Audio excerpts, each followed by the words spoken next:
our guests today are known for being the fresh-faced Weasley twins. I have to say they're still very fresh-faced. Sitting in front of me today, thank goodness. Fred and George, you know them, of course. They're set to return to the Wizarding World in a way that will leave you spellbound. Grab your wands, prepare for a magical treat, and welcome to the show, hosts of Harry Potter, Wizards of Baking, James and Oliver Phelps. Welcome to you both. Nice to see you. Thank you very much. Thanks for having us. You are both very fresh-faced looking. I mean, what's the story? What's the secret to your youthful demeanour? What's happening? I think because for the post radio, you've just taken your glasses off. That really helped. It's just we've just been very lucky over the years to play these characters, and I think because we get to smile a lot more, it keeps things a bit more light-hearted. Okay, we'll go down that road in a minute. Tell us about the show that you're talking about today, and what's it all about? Where are we going with this? Yeah, so Harry Potter Wizards of Baking. So like it's in the name, is a baking competition, but it's 18 of the best culinary chefs and bakers who are based in America, but they're from all over the world. There's 2 Brits involved and all that. So paired into groups of 2, so 9 teams, and then they're whittled down to find who the Wizards of Baking are. We're very lucky. We're just hosting it. We're not judging or anything like that. You're not judging, you're not making food.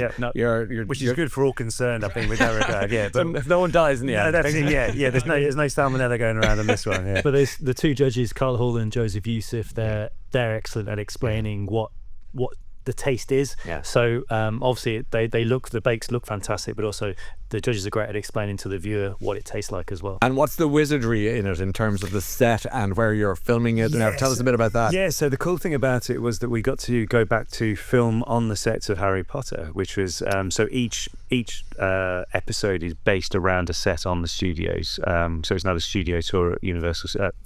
Studio tour at Warner Bros. Studios London. I was going to say Universal. I'm used to talking about the theme park.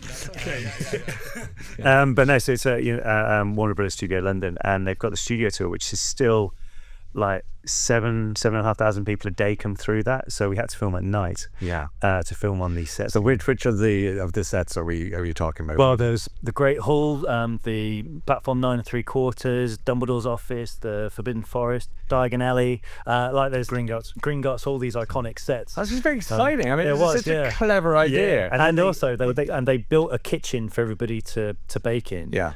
And when they said they were going to do this, we thought it was going to be, just a stove and that's it. But they literally built on a soundstage this amazing kitchen. Every utensil you've ever thought of. There was a constant running chocolate tap, which became my friend. I would imagine. You were found your head underneath it. Pretty much, yeah, exactly. Yeah. Okay, so that's it. And then there's also the inclusion of some of your old friends from the films. Yes, including Ireland's own Ivana Lynch. Exactly. Yeah. So Evie came into it along with.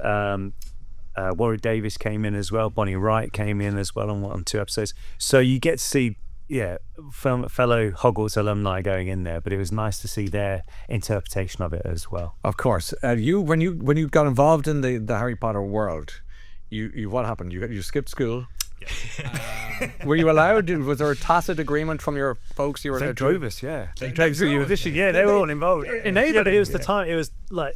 I want to say it was about June, July time. And the teachers kind of clocked out anyway. That kind of. Okay. Well, yeah, I know what you mean. Do you know what I mean? Yeah. But yeah, they were very encouraging. Our parents were mainly because we knew it was an opportunity to see what happens. And you had done no acting before. Nope. No. We actually were told by our drama teacher at school, I wouldn't bother doing their GCSE. So so we did that, and then. Yeah, we never would have thought in our wildest dreams it would still be something that we'd still be associated with, and being able to do programs like this has been really, really fortunate. You were in every single film, weren't you? That's right. You survived to the end. To the end, yeah. Just no spoilers. Yeah, exactly. Spoiler. But it was emotional in the end, by all accounts, when they turn off now if you haven't watched the films. But tell us a bit about that. Yeah, so my character Fred doesn't make it to the very end of the story. We filmed that. My final scene in the movies was in the Great Hall. Yeah. And I literally fell asleep shooting that scene. Everyone left me for lunch, so I literally fell. I was that committed to the character. I was asleep. So it was quite full circle going back and filming again in the Great Hall now. I bet. I kind of had when we filmed the episode in the Great Hall, I had that moment where like thousands of memories came shooting back at 1 second, and so it was a real nice full circle moment. And when you went for your eternal rest, as it were, you were watching that, Oliver, and you must have been thinking, he left me for lunch. He literally left when he fell asleep, so we thought, well, the man's got to eat. Yeah. No, the weird bit about doing that whole thing was that I spoke to Julie Walters beforehand, just asking her, like, how do you get into this mindset? Yeah, and it was very much the case, and David Yates as well, and they both kind of said, make it real to yourself, which so I got into that mindset before I left the dressing room, and then when I got upset, I just hear and a makeup artist blew a load of eucalyptus spray in my eye, which will make you cry anyway. Yeah. So that's kind of where that came from. We did it about 2 or 3 takes. I don't know, I was asleep. You were asleep. And then that was it, and then never spoken of again. So yeah. And did you know or meet Richard Harris when he was Dumbledore? Only briefly. Yeah. But Dumbledore character was more on with Harry in that aspect of those first 2 movies. But I got really pally with Michael Gambon. Oh, lovely. Another lovely man. Absolutely, such a nice guy. Yeah. And when you also did voiceover for the computer games and things like that, so there was this kind of ongoing association with it. There is, and we've kind of been fortunate enough to be, I don't know if it's the go-to word is the right thing, but when there's a new opening or there's something else to do with the world is coming around, they're very keen to ask us if we want to be involved in promoting it or talking about it. And we love that because, one, you get to travel the world and see stuff, and you kind of realise as well, or it reminds you how global Harry Potter is. Yeah. I'm dying to know how old you are. 38. Like 38. Well, I mean, this is one of those interviews that you need to see, which you can, of course, but because you guys do not look 38 at all. So whatever you're doing, no, go reverse. No, which is great. But a lot of people would have said, okay, I've been involved in the franchise and I don't want to. And you see Daniel Craig nearly at the moment, and he's kind of running away from the Bond thing as far as possible. Even though, I mean, I don't think he's not proud of it. But you guys embrace it. I like the way that you just go, no, this is what we have done. This is what we do. We do other things, of course, but you're into it. You know, you're not kind of looking at it with one eye, kind of winking at the audience. Or exactly. I think we're lucky in regards to, like you say, it's being able to open doors for us to do other things, and that's great. But we know that Potter's always going to be probably the biggest thing, and it's opened up such great opportunities. Like we've hosted a few other TV things, but when they came to us with this to host, we're never going to be. You'd be silly to pass on an opportunity to host a show, which is, I think it's. I want to say it's the #1 unscripted show in America right now. Wow. Things like that. So this is the show that you're here to talk about today. Okay. Yeah. So and what we decided very early on is to be a good host of something. It's not about you, it's about everybody else that you're like. It's about the bakers, it's about being that link. Yeah. So we just embraced that, and then it seems to have gone down well. Yeah. We had Matthew Horn from Gavin and Stacey here with us last week, and I'd like to ask you the same question that I asked him at the end of our chat, which was, what do you get most on the street or on the train from people shouting at you or cheering you on as you go along? Do you get this kind of? Do people say similar things? To be honest, the catchphphrises have kind of died down. Have they? What were they? So there used to be some. Yeah, you get people who are thinking they're really really original when they come out. You're a wizard, Harry, which there's nothing to do with my character or anything.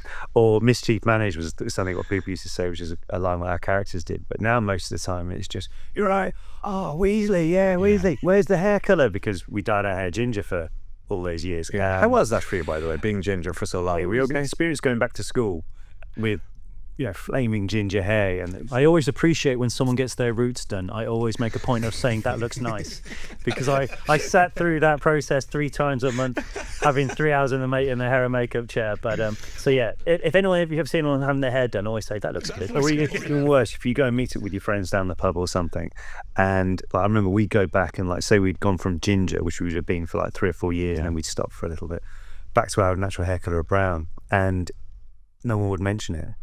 Yeah, and I feel like, come on, this is like, no one meant us there. So it's amazing the takeaways you get from that. Yeah, because and in school, what were you getting when you went back to school? I don't think we can repeat it this time of day. But all told, it's been a very happy experience for you, Potterville, as it were, and now you've got Harry Potter Wizards of Baking. as you said, #1 unscripted in the USA. It's the gift that keeps on giving, and you're very happy to be part of that story, that universe. Yeah, exactly that. And we've realised and we've learned over the years how much joy it brings to people. You know, being in this thing, these characters mean so much to people. And you know, if we can make someone happy, by doing it, and you know, as I said, we get to travel some amazing places. You see the world. Yeah. Can I ask you about the reboot? What have you heard about it, and what do you think of it? To be honest, we know as much as everybody else knows. We haven't heard much. But yeah, we can only go by what our experience of filming the films, and that was a lot of fun. Good. So whoever does it, hope they have fun. Do you think it's a good idea? I don't know. I don't know. It's not really. I don't know. But I'll tell you what it is. Harry Potter Wizards of Bacon. I have a feeling I'm being schooled. I think we're technically the first Potter TV show. Oh, the first, like, what's... Wizards of Baking. Are you the first spin-off? Soldier says. Yeah. Oh, yeah. So why would we give fuel to the competition when we've got our own spin-off to discuss? Lads, it's been very good to see you. Thank you so much. Where are you off to for Christmas? Do you spend Christmas together as a family, or are you all doing your own thing? Not this year. We're in-laws, each other's in-laws this year, aren't we? Yeah, you're farmed out. Yeah, we've got a bit of different stuff going on. Actually, I brought all my presents down for James and his family today. Because it's the last time I'll see him until Christmas. Oh, this all worked out fine. Yeah, convenient. Do you have kids and stuff like that, or what? Yeah, I've got 2 little girls, so they're really excited for Christmas this year, and 8 and 3. Congratulations! So it's really exciting, and they've actually, my daughter, our eldest, she came to see the filming of Wizards of Baking. Well, yeah, she's not really familiar with the Harry Potter world, but loves like Bake Off and Cookie Challenge and stuff. So she was more excited to see the bakers do that here live. It's funny. Children of the famous will love everything that anyone else does, bar their own mother or father. Yeah, exactly. And that seems to be the way of the world. Listen, congratulations to you both. It's called Harry Potter Wizards of Baking, the first and most celebrated of the Harry Potter spin-offs. Episodes streaming now on Prime Video UK and Ireland. And a very happy Christmas to you both, James and Oliver Phelps. Thanks for being with us today. Thank you so much. Virgin Radio.